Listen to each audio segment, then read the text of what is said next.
BC's finest. Last half hour, we introduced you to the veteran whose life is a bit easier now thanks to former WUSA 9 service dog Bunce.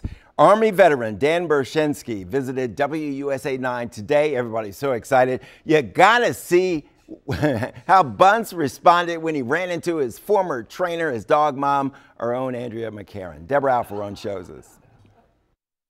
Bunce. Bunce!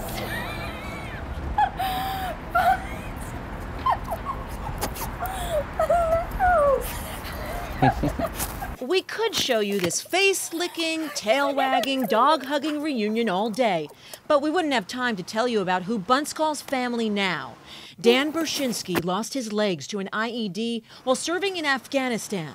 Bunce makes his life easier. He can do all kinds of awesome things. He can pick stuff up off the ground for me.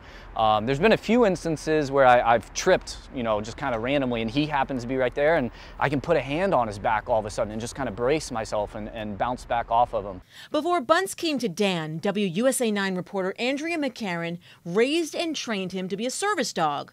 She hasn't seen Bunce since last winter.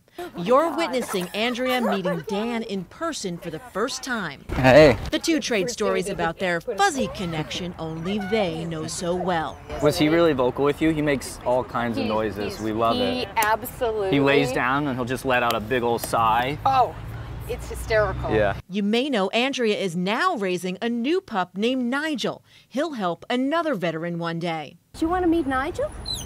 Yeah? Yeah. Yeah. So get ready for cute ×2. If I could pick the perfect home and the perfect, most deserving veteran, it would be Dan. The end. Deborah Alfarone, WUSA 9. Oh, they just had the best time in the newsroom. They were jumping up on top of each other and hugging and wrestling and running around. It's the kind of story you don't want to see end. Loving us up. You got to have more than yeah. that. Hopefully we can put a lot more online, okay? I could use that all day long. And how awesome was it to meet Dan? Dan was great. The former Army lieutenant who gave all for all of us. And big props to Andrea McCar, okay? She has done a fantastic job with Bunce and with Nigel, and it's clear they love her too. The newsroom shut down when they both We sure did. There's nothing going on. All right.